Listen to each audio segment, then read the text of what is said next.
महाबलेश्वर से श्री गुरु महाराज जी के श्री चरण कृपा से सुंदर सुंदर भजन गा ले रहे थे। तो आइए मालिक के चरणों में एक छोटा सा भजन, उसके बाद सत्संग कार्यक्रम।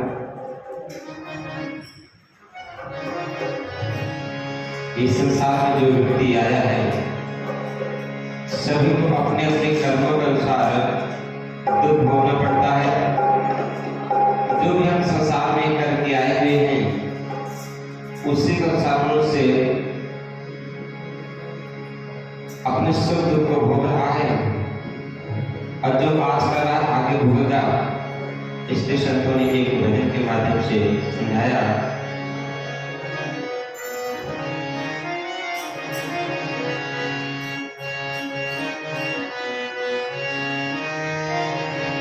अरे क्या कमाया हमने, क्या कमाया हमने,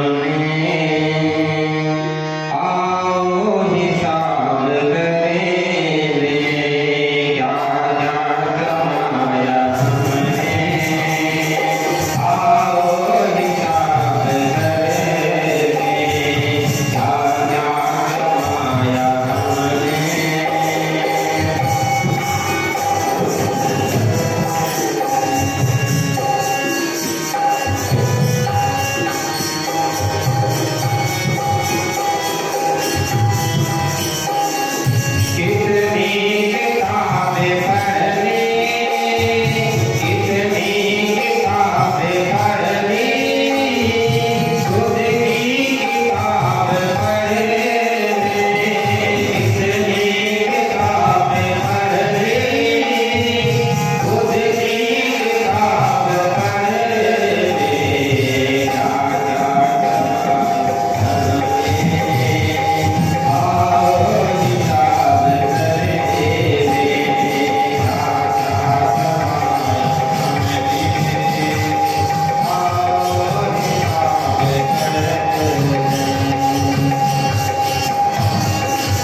जो भी संसार में हम कर्म करके आते हैं उसी के अनुसार परमात्मा में उसी प्रकार से सुख और दुख दोनों को देता है।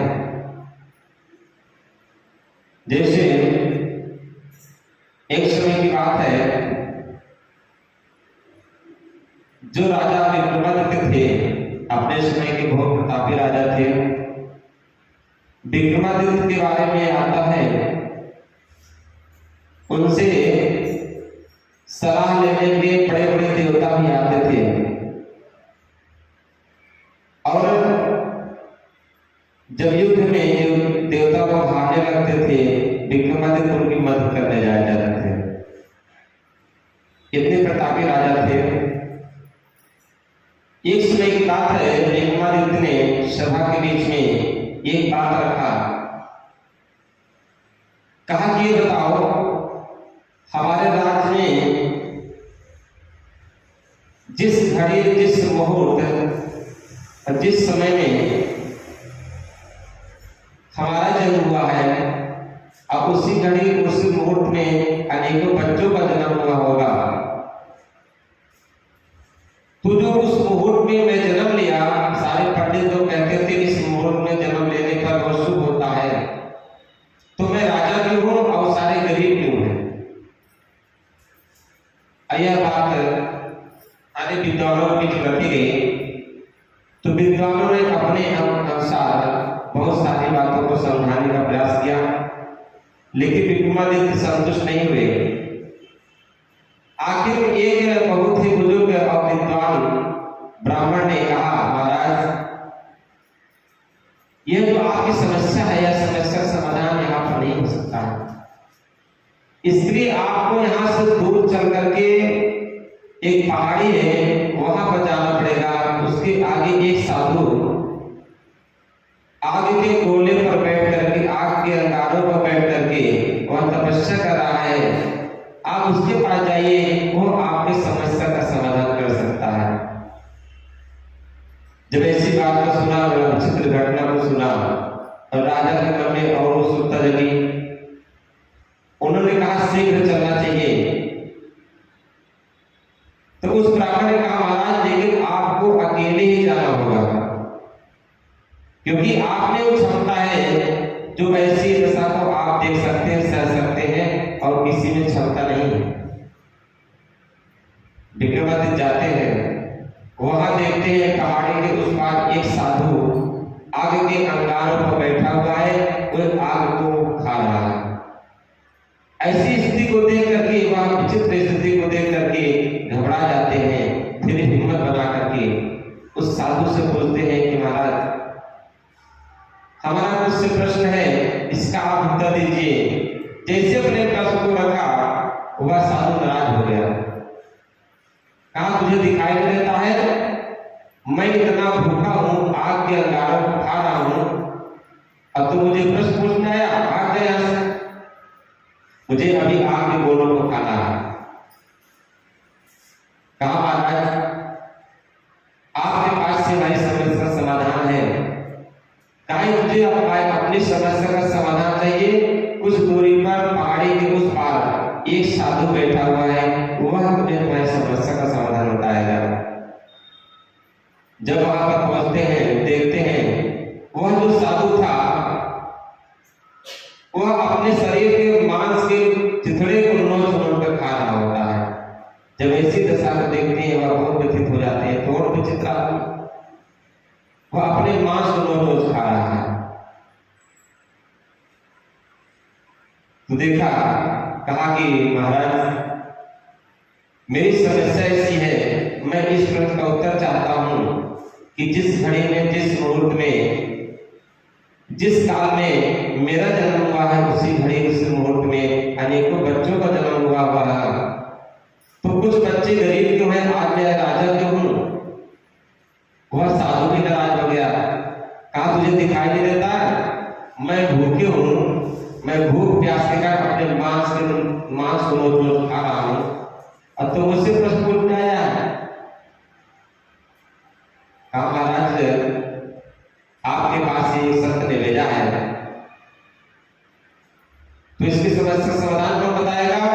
कहा कि जा तो इस जंगल से बहुत दूरी पर आगे एक राज्य है, खड़ा राज्य है। उस राज्य में एक राजा के घर में एक पुत्र का जन्म हुआ है। वह पुत्र कल सुबह तक खत्म हो जाएगा। अब तू जाकर के उसे अन्न का दान दे देना। अन्न का दान देने से वो बच जाएगा, नहीं तो उसकी मौत हो जाएगी। वह तुम्हारे प्रश्न का उत्तर बताएगा। राजा बड़े वेग से, बड़ी उत्सुकता के साथ तीव्र गति के द्वारा वहां पर सुबह होने से पहले पहुंच जाते हैं। राजा वहां का जो राजा था वह सम्मान करता, बड़े आदर भाव के साथ में उन्होंने कहा, महाराज आपके घर में एक पुत्र जन्म हुआ है, मैं उस पुत्र से मिलना चाहता हूँ, बातें करना चाहता हूँ। उस राजा ने कहा, महाराज आप इतने प्रतापी राजा, इतने बुद्धिमान, एक ऐसी पागलों की बात करते हैं। छोटा सा बच्चा का जन्म लिया है, आपसे बातें करेगा? बोले बिल्कुल बात करेगा, क्योंकि संतों की बातें झूठी नहीं होती। संत वचन पढ़ते नहीं लज्जय प्रमाण। जो संतों की बातें वह कोई गलत नहीं हो सकती है। उस बच्चे को लाया गया, उसे राजा ने अन्न का दान दिया। वह लड़का तुरंत बोल बैठा, हाँ राजन, आज आपने मुझे जीवन दान दिया, आज मेरी मौत थी। कहा कि ये जो हमारे प्रश्न का समाधान है, इसका समाधान क्या होगा? कहा कि महाराज आप जो है पूर्व जन्म में हम सबके भाई थे। हम चारों भाई थे, अकाल पड़ गया। हम लोग भिक्षा मांगते मांगते एक नगर में पहुंचे। वहां पर कुछ हम लोगों को आटा मिल गया, कुछ लकड़ियों की इकट्ठा करके हम लोगों ने कुछ अपने अनुसार कुछ रोटी बनाई। और रोटियों को बना करके जैसे हम लोग खाने का चले, उधर से एक महात्मा ही आ गए। वह महात्मा बहुत भूखे थे। और जो पहला साधु है, जब उसके पास गए, वो जो साधु कहा कि मैं तुझे दे दूंगा, क्या मैं आग के गोले खाऊंगा? आज वो आग के गोले खा रहा है। और जो दूसरा साधु है, उसके पास वह महात्मा ही गए, उससे मांगा। उसने भी कहा कि मैं तुझे दे दूंगा, क्या मैं मांस के चिथड़े खाऊंगा? आज वो मांस के चिथड़े खा रहा है। अब तीसरे जो भाई था, उसके पास जब गए, उसने पूछा, उससे मांगी, वह मैं था। तो मैंने कहा कि मैं भूखा मर जाऊंगा, तुझे दे दूंगा। और एक आप थे, आपने अपने भोजन का जो भी अंत था उसे दे दिया। वह साधु फिर भूखा रहा। आपने सारा भोजन उसे देकर के आगे पानी पीकर मृत्यु की। आज उसी के कारण से सब अपने अपने कर्म के अनुसार ये दुख भोग रहे हैं। किसी शुभ घड़ी में, किसी मुहूर्त में जन्म लेने से इसका कोई वास्ता नहीं है। इसका सारा जो भी है ये कर्मों के अनुसार में फल मिलता है। भगवान राम ने जब बाली का वध किया तो बाली बहुत दुखी हो गया। दुखी इस बात के लिए हुआ, कहा कि प्रभु आपका अवतार धर्म के निमित्त हुआ है, यह मैं जानता हूं, लेकिन आप धर्म के अनुसार मेरा वध नहीं किया, यह मुझे बहुत दुख है। मेरी मौत हो रही मुझे दुख नहीं है, मौत सबकी होनी है, लेकिन धर्म के अनुसार आपको मेरा वध करना चाहिए था। तो वहां पर बाली भगवान राम से अपने शब्दों बोलता है,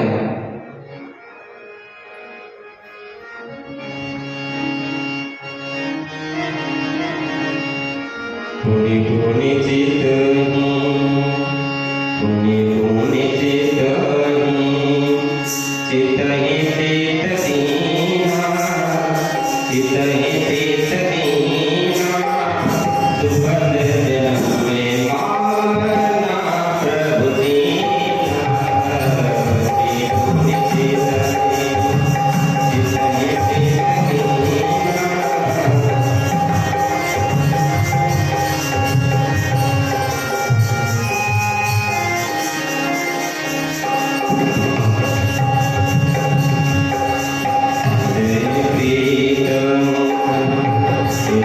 Devi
से कह रहा है, प्रभु धर्म हेतु अवतरे गोसाई, मानव मोह व्याधि की नाही, मैं पैरे सुग्रीव प्यारा अवगुण को नाथ में मारा।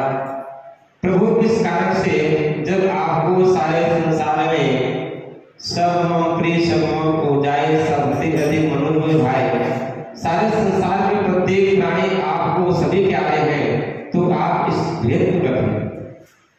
तो भगवान राम वहां कहते हैं, वाले मैंने धर्म के अनुसार तेरा वध किया है, मैं यहाँ पर किसी के पक्षपात नहीं करता हूँ। उन्होंने कहा, अनुज वधु भगनी सुतचारी सुन सत कन्या समेचारी, इन्हीं कुदिष्ट विलोके जोई ताई बधे कछु पाप न होए। जो अनुज मतलब भाई की पत्नी अपनी बेटी और बेटा की बहू और अपनी बहन, यह जो चारों को तय करने के समय बताया है, इनको जो कुदृष्टि देवता है उसका वध करने में कोई पाप नहीं है। और ये मूढ़ कोई अतिशय अभिनाना, नारी सिखावस कृष्ण काला, मम भुज बलते आसे जानी, मारा चहसी मूढ़ कानी। कि बाली तुम अपनी पत्नी को, उसकी बातों को तुमने हर बार हर समय उसकी बातों को बिल्कुल नहीं माना। वह बार बार समझाती रही, लेकिन तुमने उसकी बात को नहीं माना। आप ज्ञान की बातें कर रहे हो, उसमें तुम्हारा ज्ञान कहाँ चला गया था? और वाली तुझे पता है, जो मेरे आश्रित हो जाता है वह मेरा हो जाता है, उसकी रक्षा का भार मैं ले लेता हूँ। सुग्रीव मेरा मित्र बन गया था, वह सारा भार मेरे ऊपर सौंप दिया था, इसलिए उस मित्रता के वास्ते भी मेरा फर्ज बनता है कि मैं अपने मित्र के दुश्मन का दुश्मन बनकर उसका संहार करूं। इस प्रकार से प्रभु राम वहां पर बाली को समझाते हैं, तो बाली आखिर में जाकर प्रभु के चरणों में नतमस्तक हो जाता है कि प्रभु मैं तो बाला जाति का और मूढ़ बुद्धि का और एक तुच्छ बुद्धि का इंसान हूँ, प्रभु ने क्षमा कीजिए, बहुत सारे विनती अन्याय किया। भगवान राम ने कहा, बाली यदि तू चाहता है, इस संसार में दोबारा जीना चाहता है, तो तुझे दोबारा जिंदा कर दूंगा। लेकिन बाली वहां पर कहता, प्रभु नहीं, यह जो गति है, इस गति को प्राप्त करने के लिए अनेकों जन्म जन्मांतर तक ऋषि मुनि सारे कितनी तपस्या करते हैं, कितना भजन साधना करते हैं, लेकिन इस गति को नहीं प्राप्त कर पाते हैं। जन्म जन्म उन्होंने जतन कराई, अंत राम की याद नहीं। प्रभु ये तो जन्म जन्मांतर लोग इस चीज को याद करते हैं, प्रभु आपका सुनर स्मरण नहीं हो पाता। ये तो मेरा परम सौभाग्य है, मैं आपके सामने उस गति को प्राप्त कर रहा हूं। तो उसके बाद में जब बाली को प्रभु उसके धाम को भेज देते हैं, तो वहां पर तारा का आगमन होता है और प्रभु राम के सामने तारा रो रही, विलाप कर रही है। तो प्रभु राम वहां पर तारा को उस आत्मज्ञान को कराते हैं, तो तारा का जो मोह का भंग होता है और वह उस ज्ञान को प्राप्त करके जीवन को सफल करती है। तो शायद 10,000 बार लिखते हैं, ओ बाली राम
जीव नित्य क्यों लग तुम रोआ। ये जो आत्मा है अजर अमर अविनाशी है, जिस शरीर में रो रही है वह शरीर तेरे सामने पड़ा हुआ है। तू जिस बाली में रो रही है वह बाली कोई और है, वह मरा नहीं, तो बाली कोई मर ही नहीं सकता है। तो तारा ने कहा प्रभु आप किसी बातें करते हैं, मेरा पति मर गया है। कहा शरीर के सारे अंग तेरे सामने हैं, किसने रोती है। प्रभु राम ने वहां पर तारा को उपदेश दिया, आत्मज्ञान दे दिया। जब उसके अंदर ज्ञान प्रकट हुआ, उपजा ज्ञान चरण तब लागी, लेने से परम भगति वर्मानी। वहां पर तारा भगवान से भक्ति का वर्णन मांगती है। भगवान ने वहां तारा को वह अपनी स्वतंत्र भक्ति को देकर के उसके जीवन का कल्याण किया।